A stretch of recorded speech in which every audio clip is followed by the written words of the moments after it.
Bu, maaf masih di mute. Ya.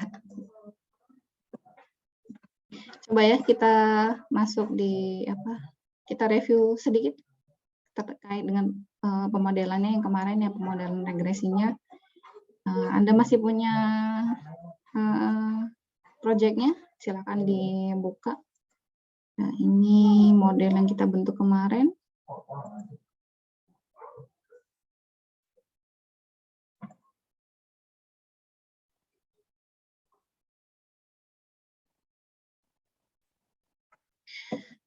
Oke ya, masih ingat kalau ini output kita ya, output kita ini memanjang nih ke bawah ini.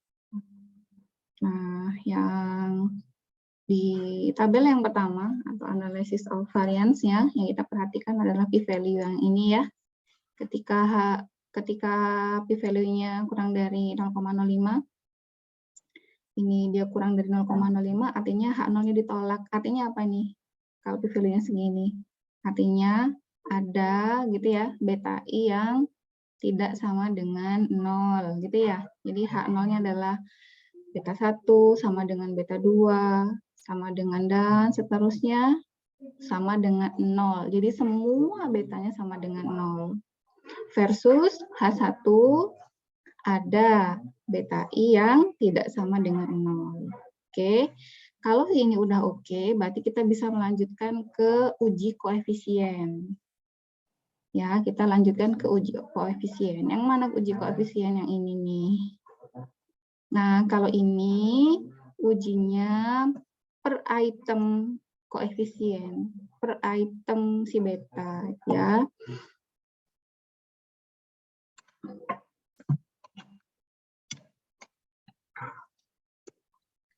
Ini kita perhatikan p-value-nya. Ya, jadi p-value-nya kemarin sudah sedikit aja ya saya review. Jadi ini p-value-nya. Jadi bagaimana dengan beta 0 gitu ya. Nah, ini beta 0 p-value-nya adalah 0,045, dia kurang dari 0,05, maka H0 ditolak ya. Artinya apa? Artinya adalah beta 0-nya itu dia tidak sama dengan 0. Sudah, yang ini, yang X1 juga gitu ya. Jadi ini beta 1 kan gitu. Jadi beta 1 ini juga tidak sama dengan 0 karena dia p-value-nya kurang dari alfa ya. Nah, Anda bisa baca di ini saya. Begitu juga dengan beta 2. Ini artinya beta 2. Kok kayak gini lagi sih pen tablet saya. Kemarin udah oke loh ya. Nah, juga tidak sama dengan 0. Jadi kan Y sama dengan beta 0 ditambah beta 1X1 ditambah beta 2X2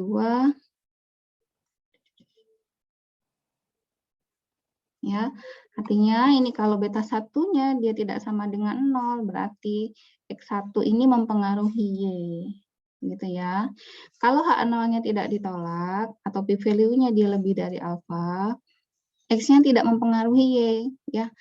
Kalau tidak bagaimana Bu? Keluarkan dia dari model. Nanti kita lihat contohnya ya. Keluarkan dia dari model. Ya, begitu juga dengan X2. Kalau p-value-nya dia tidak kurang dari alfa, tidak kurang dari 0,05, ya, artinya X2 ini dia tidak berpengaruh terhadap Y, ya, tidak berpengaruh secara linear terhadap Y. Keluarkan dia dari model, gitu ya. Bu, kalau kita punya X-nya ada 5, terus yang tidak signifikan, itu ada 2, gimana mengeluarkannya? Keluarkan dari yang punya p-value paling tinggi. P-value-nya paling gede, keluarin 1 dulu, terus regresi ulang lagi.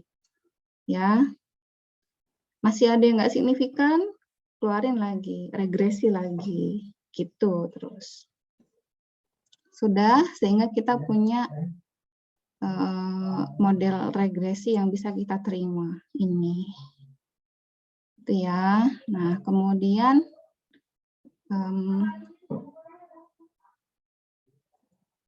Ya, kemudian, nah ini adalah observasi-observasi yang di luar apa ya, ibaratnya tidak biasa gitu, atau unusual observation gitu. Jadi ini bisa Anda perbaiki dengan mengecilkan besaran Y atau menaikkan besaran Y. Gitu ya, dan kita bisa perhatikan residualnya, mungkin gimana caranya residualnya bisa mirip-mirip sama teman-temannya lah ya, dengan memperhatikan besaran X. Yang diutak-atik bukan X-nya ya, tapi Y-nya yang diutak-atik. Atau kalau data Anda besar bisa delete aja gitu, delete dari analisis. Kemudian regresi ulang lagi. Itu. Oke, sampai sini nggak ada pertanyaan ya, aman ya. Nah, sekarang saya mau melanjutkan terkait dengan analisis residual.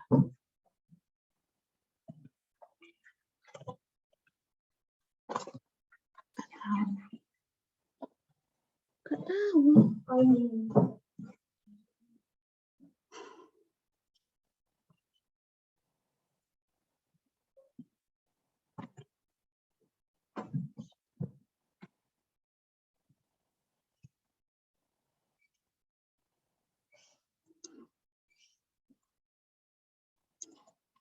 Ya, jadi model kita ya, model yang bentuknya itu adalah,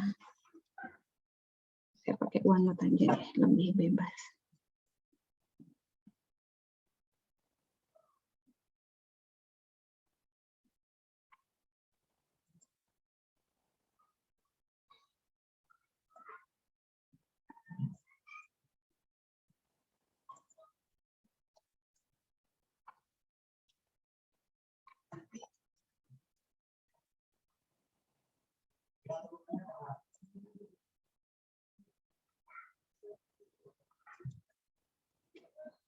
Jadi model yang kita punya, si model ini nih ya,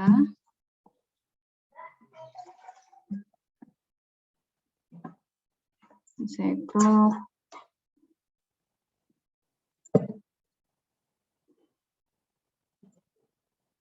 Nah, ini kita harus uji asumsinya. Kenapa? Karena ketika pembentukan model dalam bentuk Y, ya, Y sama dengan beta 0 ditambah beta 1x1 ditambah beta 2x2 ditambah error, ya. Kemudian kita menghitung beta 0, menghitung beta 1, menghitung beta 2, itu ada asumsi yang dibentuk. Ya. Jadi asumsinya itu adalah si error ini dia harus berdistribusi normal white noise 0 sigma kuadrat. Dia ini harus berdistribusi normal white noise 0 sigma kuadrat ya. Apa itu white noise? Ya, white noise itu kurang lebih bahasa kasarnya adalah variansi dari errornya itu dia nggak jauh-jauh dari model. Gitu ya. Ya, kalaupun ada variansinya itu nggak zigzag banget gitu. Masih bisa diperhitungkan ya. Masih toleran gitu. Kurang lebih seperti itu bahasa ininya, bahasa prokemnya lah ya. Oke, tadi kita sudah menguji beta 0 sudah signifikan, beta 1 signifikan, beta 2 signifikan. Nah, sekarang pertanyaan adalah si error ini bagaimana ya. Jadi ada beberapa asumsi yang harus dipenuhi ketika kita membentuk model ini. Ya, asumsinya adalah yang ini tadi. Nah, ada 4 ya. Yang pertama adalah errornya dia harus berdistribusi normal, seperti yang saya jelaskan barusan ya. Kemudian tidak ada autokorelasi antar error. Ini apa artinya? Nanti saya jelaskan juga. Kemudian residualnya homogen, ya, artinya dia nggak terlalu variatif lah gitu. Paling yang bikin nggak variatif itu kalau masih ada outliernya atau unusual observation tadi ya. Kemudian tidak ada multikolinearitas, nanti saya jelaskan ya. Pertama kita lihat residualnya dulu. Model kita bagaimana nih gitu ya.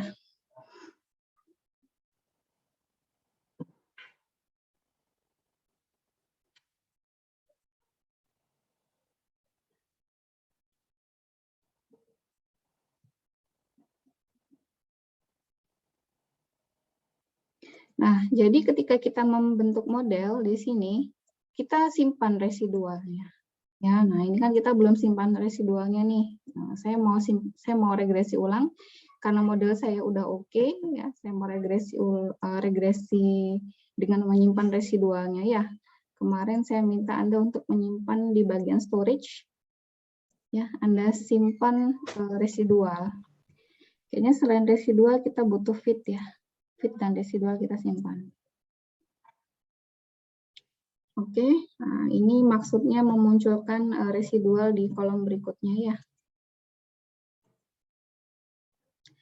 Ya. Sekarang kita punya masih model yang sama ya, model yang tadi. Masih koefisien yang sama yang ini. Udah, nah sekarang kita punya di sini di kolom C4 dan C5. Sudah punya semua? Sudah ya? Oke, sekarang kita uji normalitas terkait dengan residualnya. Ya, jadi residualnya ini kita uji. Kita uji normalitasnya, autokorelasinya, gitu-gitu ya.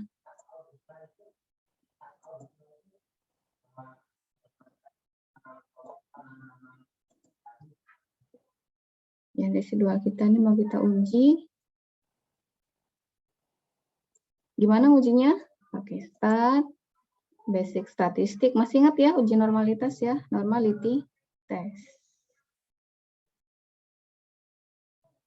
Ya, nah, kita masukkan resi di bagian variabel resi. Kemudian kita pilih metodenya mau yang mana. Coba saya pakai Kolmogorov-Smirnov ya. Kemudian saya klik OK. Ya, ini dia outputnya.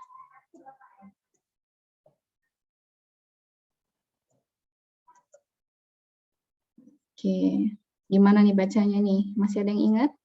Normality test.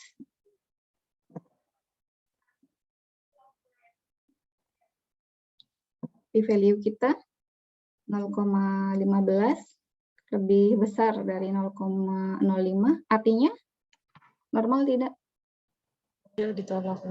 H0 ditolak. Ditolak tidak? Tidak ditolak. Tidak ditolak. Artinya apa kalau tidak ditolak?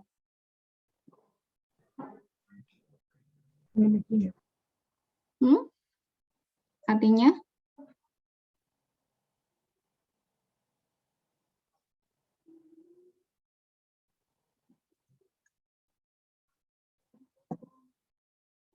Artinya apa kalau tidak ditolak?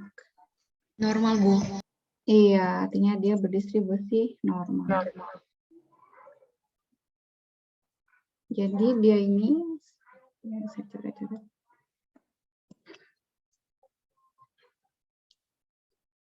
Iya, oleh pentablet ngene iki rek. Ini wes oke loh tak pakai buat ngajar tuh. Barusan kemarin ya. Tuh, beli baru lagi. Jadi si P value ya. Ini H0 gitu ya. Data berdistribusi normal.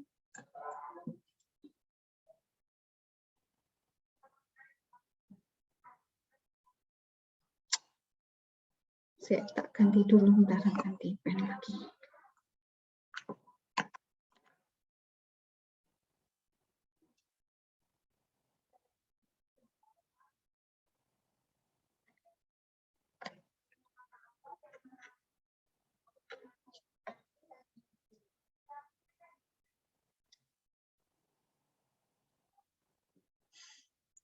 Berdistribusi normal versus H1. Kok data residual ya?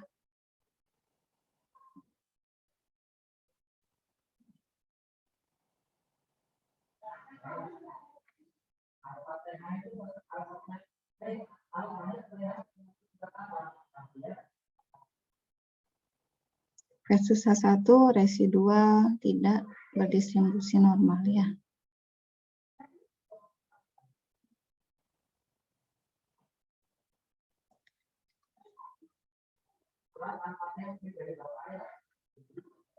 Sudah. Nah, karena ya p-value-nya dia tidak kurang dari alfa, jadi 0,150, dia itu lebih besar dari alfa atau lebih besar dari 0,05, maka H0 tidak di.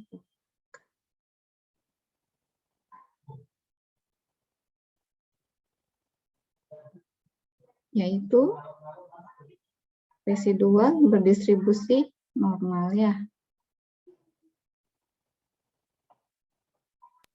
Ya, Bu.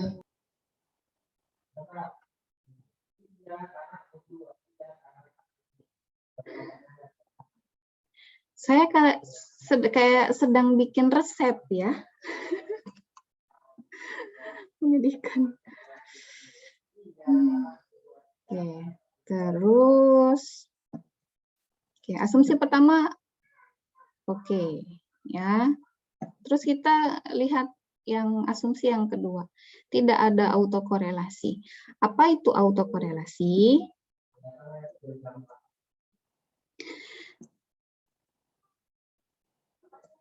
Jadi autokorelasi itu ya, ada korelasi, ada auto ya.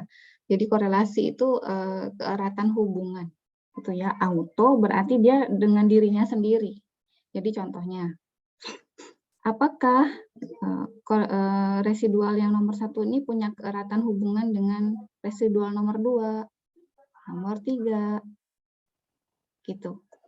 Nah, kurang lebih kalau saya gambarkan kayak gini, ini saya copy data yang nomor 2 sampai bawah ya.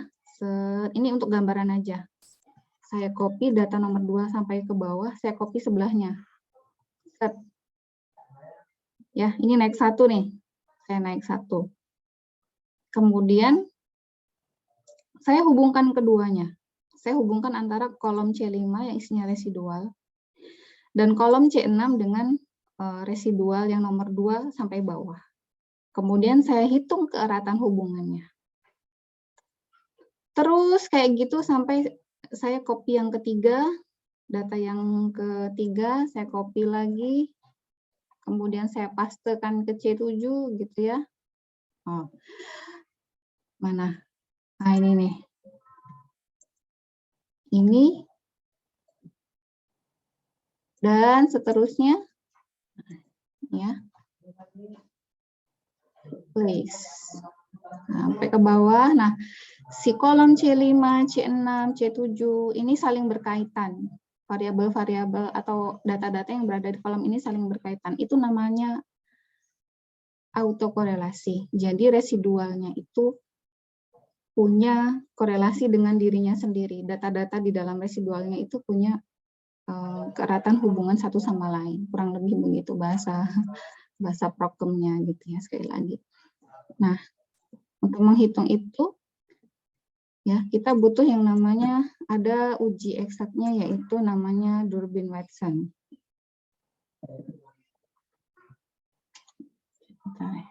Saya di delete ini. Delete. Mana delete? Delete. Ya, ada Durbin-Watson. Ada di mana Durbin-Watson? Kita lihat. Oke. Oh, sorry. Durbin-Watson itu untuk uji homogenitas, bukan. Jadi untuk melihat itu kita pakai namanya uji apa ini? Subis normalitas. Oh benar ya, benar Durbin-Watson ya. Oh ya benar Durbin-Watson ya. Durbin-Watson benar pakai Durbin-Watson.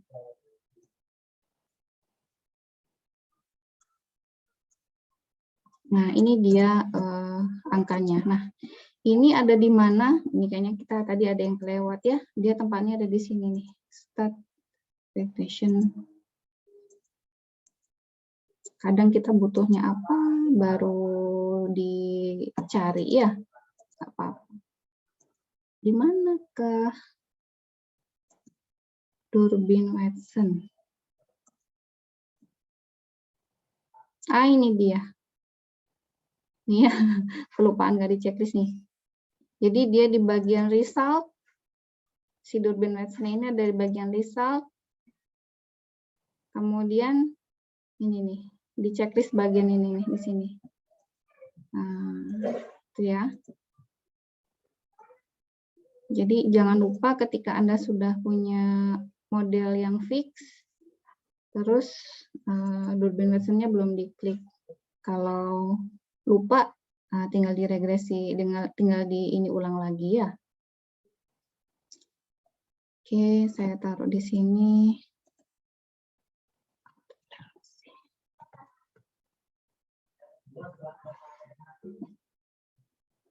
Menggunakan ya, Uchin Durbin-Watson.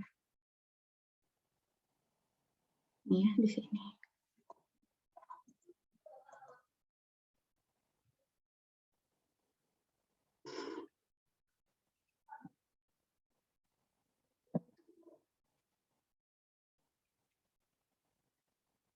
Klik OK, oke. Kita lihat berapa Durbin-Watson-nya.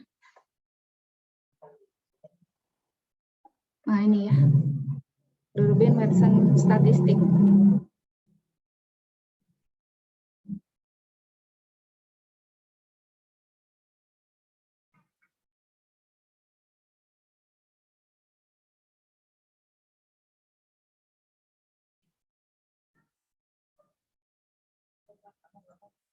Sama dapatnya 2,097.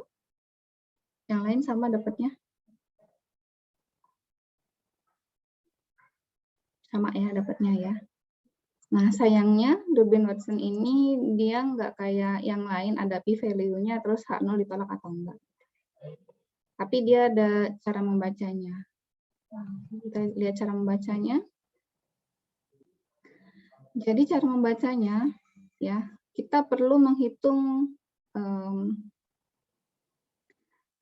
DU dan DL-nya. Apa tuh DU? Maksudnya mungkin U-nya ini upper gitu ya, low-nya ini low, atau ini batas atas, DL berarti batas bawah untuk Durbin-Watson-nya.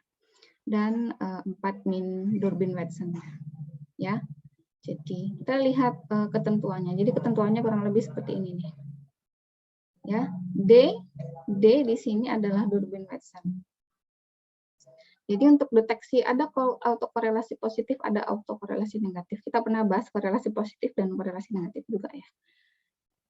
Dan Anda bisa ingat-ingat lagi. Nah, ini autokorelasi positif. Gimana itu? Jadi kalau Durbin-Watson-nya dia kurang dari DL, maka ada autokorelasi positif. Kalau lebih, tidak ada autokorelasi positif. Ya. Kalau tidak ada itu bukan berarti dia autokorelasi negatif, bukan. Kita lihat nanti yang di bawah. Ya, dan kalau D-nya ada di antara DU dan DL, jadi ya belum bisa teryakinkan gitu ya. Nah, sekarang untuk autokorelasi negatif. Kalau 4 min D-nya dia kurang dari DL, maka ada autokorelasi negatif. Kalau lebih dari DU, lebih dari DU, 4 min D-nya, maka tidak ada autokorelasi negatif. Yang terakhir, kalau angkanya ada di antara DU dan DL, jadi pengujiannya belum bisa meyakinkan, gitu ya. Oke, nah dapatnya dari mana sih Bu DU dan DL? Dapatnya itu dari tabel Durbin-Watson. Saya bagi ya. Tabel Durbin-Watson. Durbin-Watson.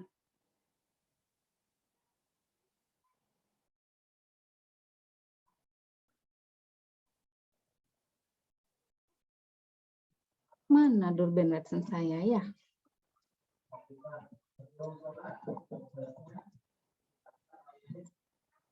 Oke, ini dia.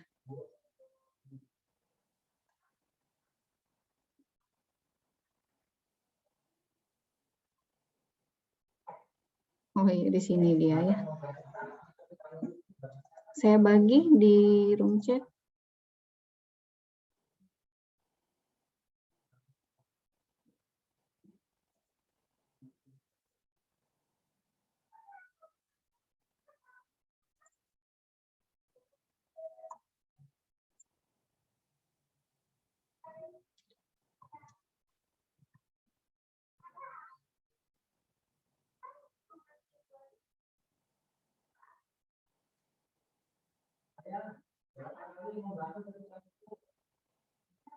Regresi. Di sini.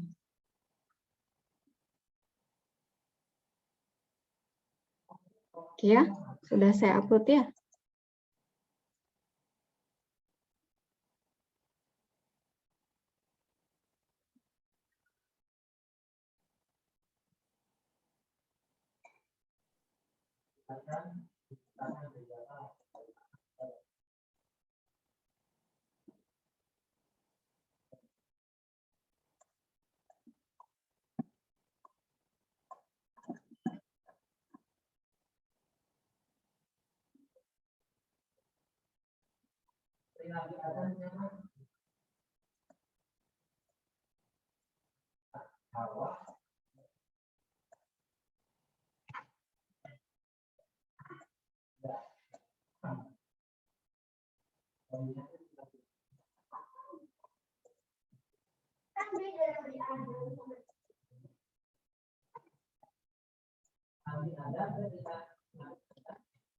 Jadi untuk melihat DU dan DL-nya adalah kita lihat di sini ada N, ya ada N, ada K, ada DL, ada DU. N ini berarti jumlah sampelnya, ya. Jumlah sampel kita berapa nih yang kita analisis di sini? Ada, ya, ada 25 ya data yang kita analisis ya. Kemudian K adalah jumlah variabel independennya. Jumlah variabel independen atau X-nya. Ada berapa X-nya? Ada berapa tadi yang kita bentuk di model? Ada 2. Panjang kawat sama apa tadi? Panjang kawat sama tinggi cetakan logam. Berarti kita cari bagian N-nya ini 25, K-nya 2. Ya.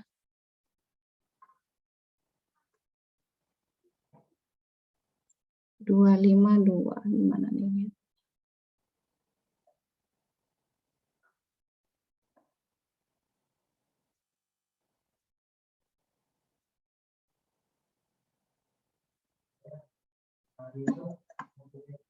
Nih ya.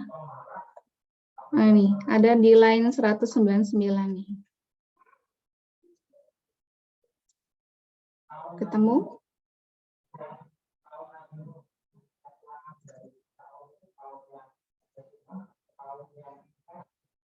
Ini di line 199 kolom yang merah.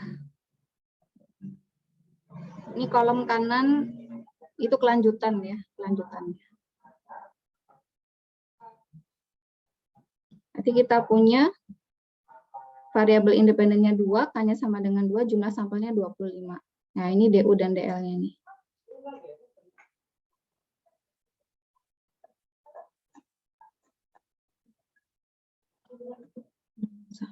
Ini nih yang di pen.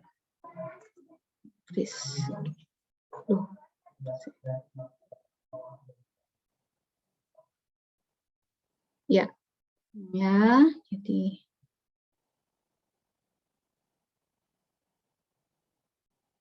ini ya. Dapat semua? Di line 199 ya.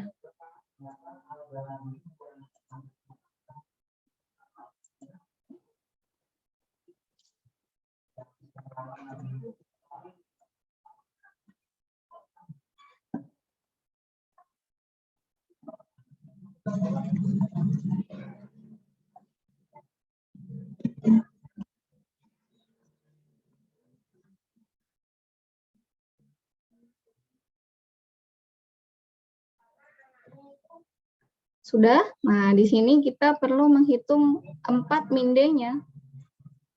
Ya, D kita 2,09776 nih, ini D-nya. Nah, kemudian kita bisa melihatnya dengan memasukkannya ke dalam tabel ya. Dengan tabel yang, nah ini nih. Jadi, D-nya adalah 2,09776, ya. Kemudian ini DU dan DL-nya, ya, dan ini adalah 4 min D-nya. Benar ya, DU dan DL-nya sama ya, 2,128791. Oh, udah sama. Oke, udah sama ya. Terus, kita lihat nih.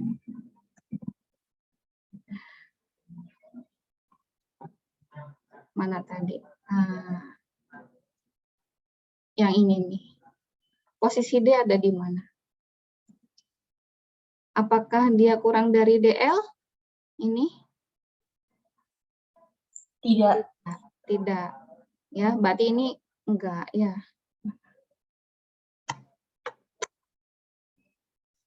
Nah, ini enggak. Apakah D lebih dari DU? Iya, Bu. Oke. Tidak ada ya. Apakah dia ada di antara DU dan DL? Tidak, Bu. Tidak. Tidak, Bu. Oke, sekarang autokorelasi yang negatif. Apakah 4 min D-nya kurang dari DL? Ini apakah kurang dari DL? Tidak ya. Tidak. Apakah 4 min D-nya lebih dari DU? Apakah lebih dari DU? Iya, Bu. Yang terakhir, apakah 4 min D-nya ada di antara DL dan DU? 4 min D Tidak. tidak. Terus gimana kesimpulannya? Ini enggak, jadi kita nggak khawatir. Yang ini kita bisa simpulkan tidak ada autokorelasi yang negatif dan tidak ada autokorelasi tidak ada autokorelasi positif dan tidak ada autokorelasi negatif. Jadi tidak ada autokorelasi baik positif maupun negatif.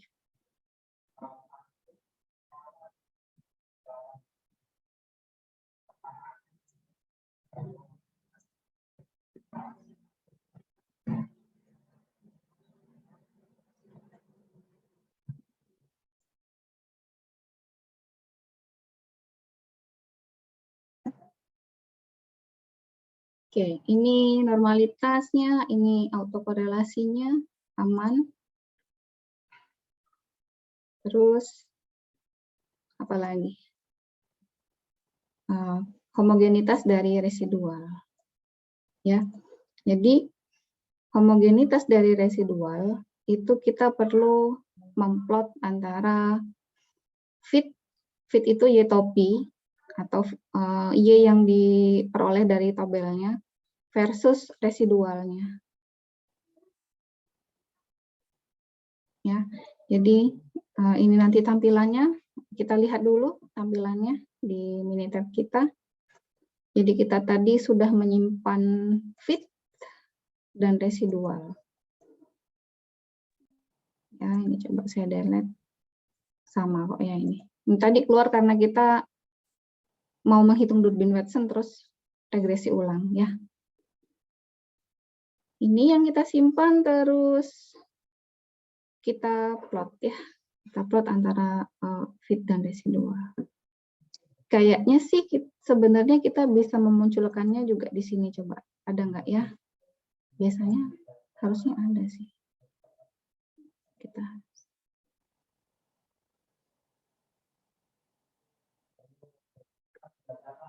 ini nih. Residual versus fit. Di sini ada nih. Residual versus fit. Jadi di bagian regresi Anda klik graph-nya. residual versus fit. Sudah? Nanti dia akan keluar. Nah, ini dia ya.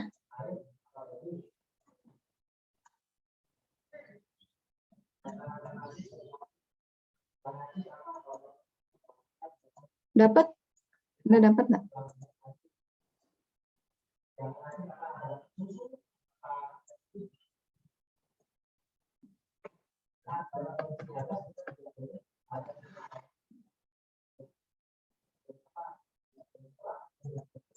Jadi ini adalah gambaran kasat matanya kita gitu ya. Apakah residual ini dan fit itu punya hubungan?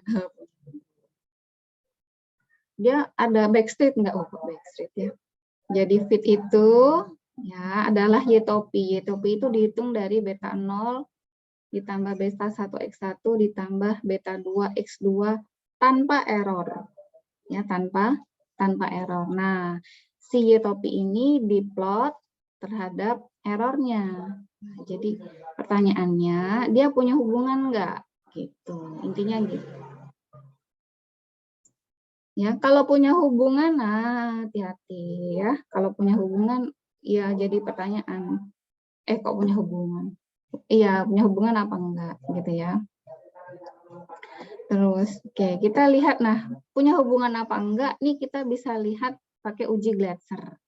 Uji Glatzer itu meregresikan antara residual versus fit. Ya, bisa Anda baca di sini. Jadi, uji Glatzer itu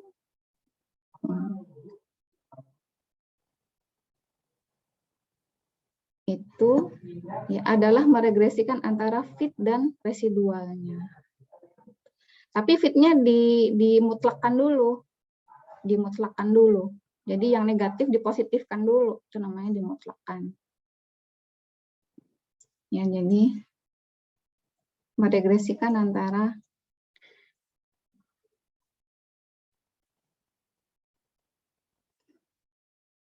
memutlakkannya pakai apa, nanti bisa pakai kalkulator ya. Nah, kemudian ini dia. Nanti keluar regresinya ya. Jadi sebagai prediktornya adalah resinya. Ya, oke. Kita mutlakkan dulu residualnya dengan kalkulator. Jadi Anda perhatikan ya, residual kita itu yang ada di kolom C5 itu ada yang positif, ada yang negatif. Punya Anda positif semua apa negatif semua?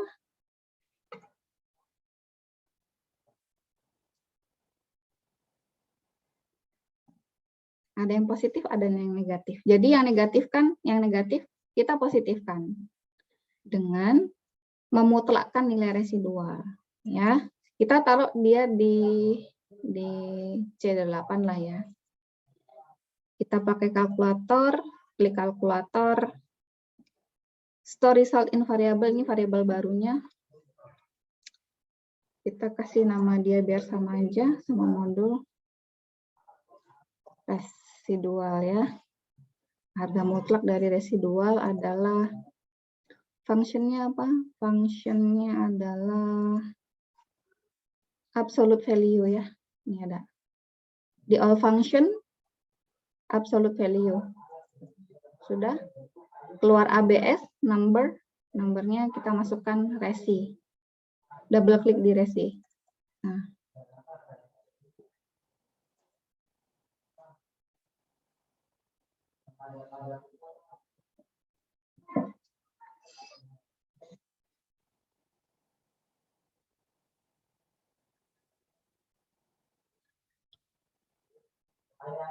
Sampun ya. Kalau sudah, klik OK. Nah, muncul harga mutlak res di C8 ya. Yang negatif sudah jadi positif ya. Min 1,1 jadi positif, min 2,2 jadi positif, udah jadi positif semua. Nah, kemudian kita regresikan ya. Start regression model fit. Nah, yang kita fitkan adalah responnya itu fit dan continuous prediktornya itu harga mutlak dari residualnya tadi. Ya, kalau sudah, kita cuma mau melihat koefisiennya saja ya. Jadi yang lain-lainnya nggak perlulah. Load bandwidth-nya nggak perlu, storage-nya juga nggak perlu, terus grab-nya juga yang tadi nggak perlu. Kita cuma mau lihat koefisiennya aja. Nah, ini dia. Nih ya, Anda lihat di sini. Di kolom analisis of variannya, p-value-nya 0,929. Artinya koefisien dari si, jadi Anda bayangkan aja ya, Anda bayangin dulu nih. Jadi kita membentuk Y topi sama dengan beta 0 ditambah beta 1 harga mutlak res. Itu di sini dengan p-value segini itu ini semua nggak berarti. Beta 1 ini nggak berarti untuk Y topi. Ya, kita lihat koefisiennya. Koefisiennya gimana? Nah, ini dia p-value-nya. Berapa ini? Konstannya abaikan ya. Kita mau lihat posisi beta 1 di sini nih. Kita lihat p-value-nya di sini nih. Nah, ternyata residual ini dia nggak punya hubungan tidak atau dia tidak mempengaruhi Y gitu ya.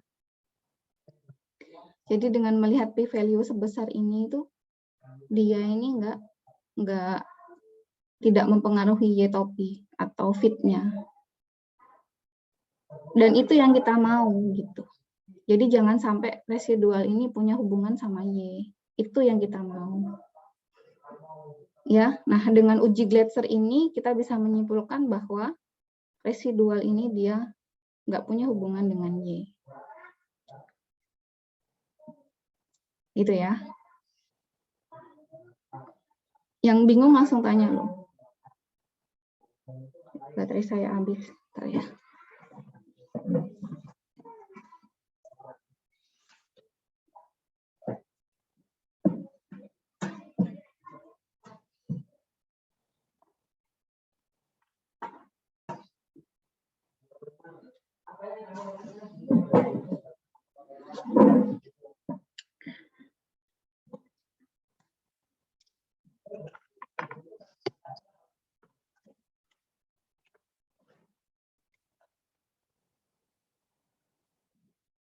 Ada pertanyaan?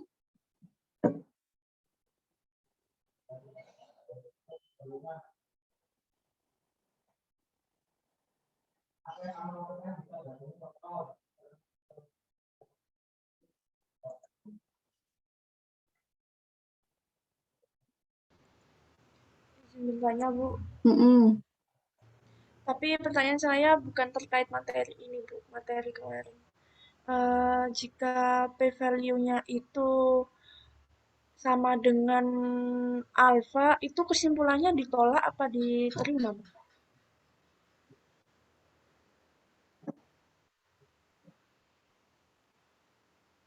Yang kemarin ya Mbak ya? Yang ini? Tugas Ibu, Bu, lebih tepatnya yang Ibu kasih. Yang pirate test, Bu. Yang solusi 1, solusi 2 itu loh Bu. Oh, nanti. Regresi dulu aja, Mbak. Nanti saya jawab ya.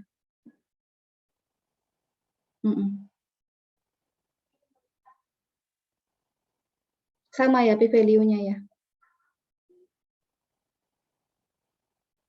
Yang ini dulu. Nanti saya jawab ya, Mbak ya. Yang ini ada pertanyaan?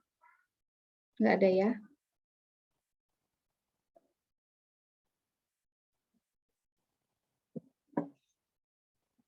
Oke.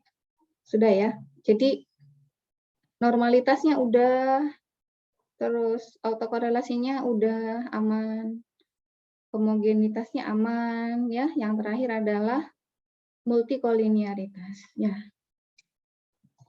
Multikolinearitas. Bagi yang bingung bisa baca diktat saya ya.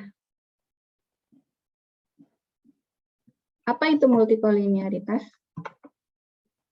multikolinialitas itu kalau kita punya persamaan regresi Y sama dengan beta 0 tambah beta 1 X1 tambah beta 2 X2 ya. Nah, ini nih X kita cuma 2 nih ya. Akan bermasalah kalau X-nya misalkan ada 5 misalkan ya. Atau dia sebanyak K gitu. Beta 3 X3 beta 4 X4 gitu ya. Oke lah 4 lah kita punya. Yang namanya multikolinialitas itu adalah ya ada hubungan linearitas antar X.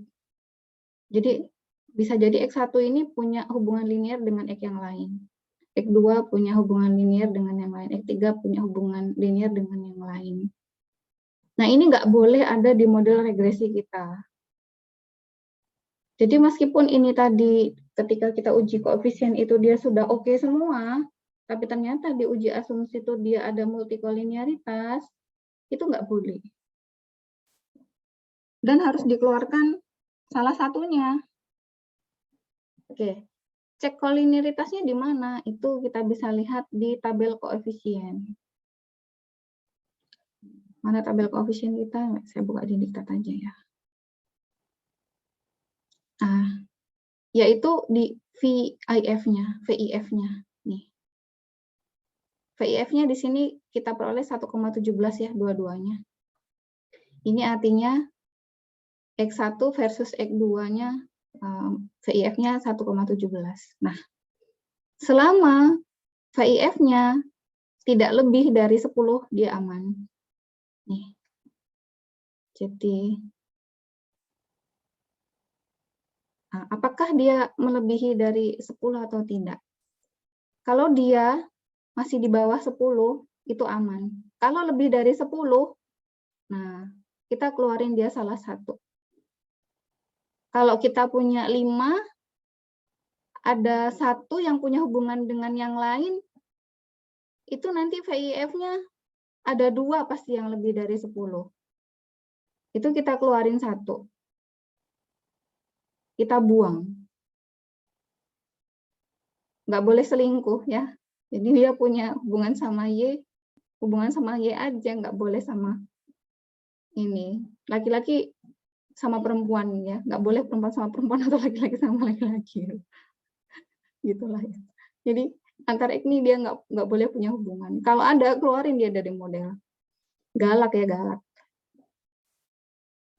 Punya kita berapa koefisiennya? Kita lihat di Minitab.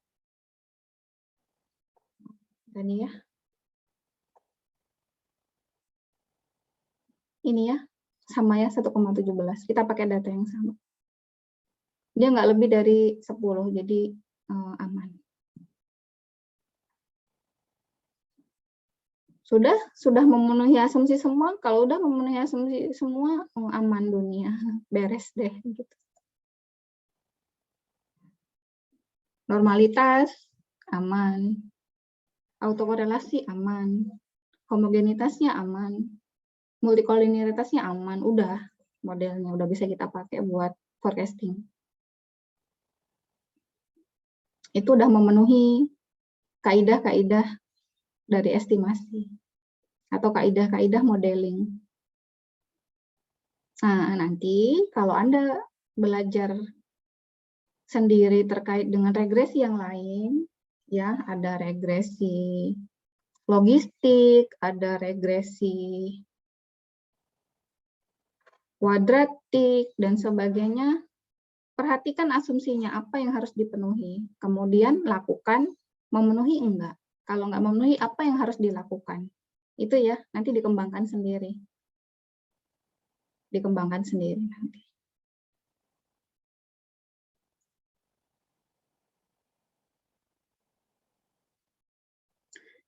Ada pertanyaan sampai sini? Izin bertanya, Bu. Silakan. Tadi kan yang koefisiennya itu, kata Ibu tadi lebih dari 0 ya, Bu? Yang 1,17, Bu. Ini. Misalnya kurang jelas, Bu. Oh, iya. Dia lebih dari 10 apa enggak? 10, Mbak. Oh iya, Bu. Kalau lebih dari 10 berarti ada multi-call. Terus keluarin aja kalau ada multi-call. Kalau nggak ada, lanjutkan. Kasih, Bu. Ada lagi yang lain?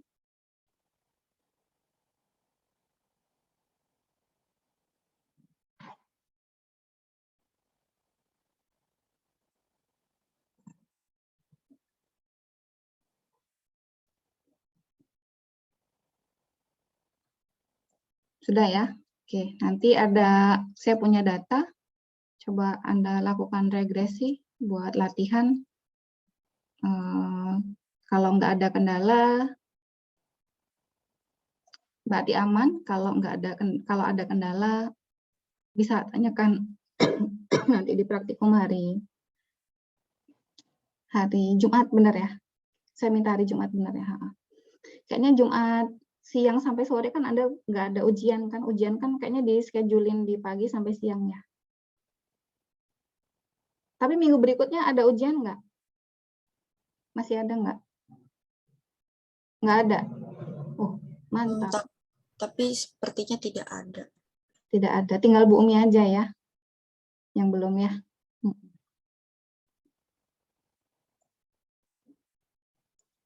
Itu tuh nanti, biasanya kalau praktikum statistik industri saya sampai sini udah saya selesaiin, udah kelar. Tapi ada pesanan dari Bu Andian sampai ke forecasting. Nanti saya lanjutkan ke forecasting. Sudah ya, saya bisa ganti tema ini ya.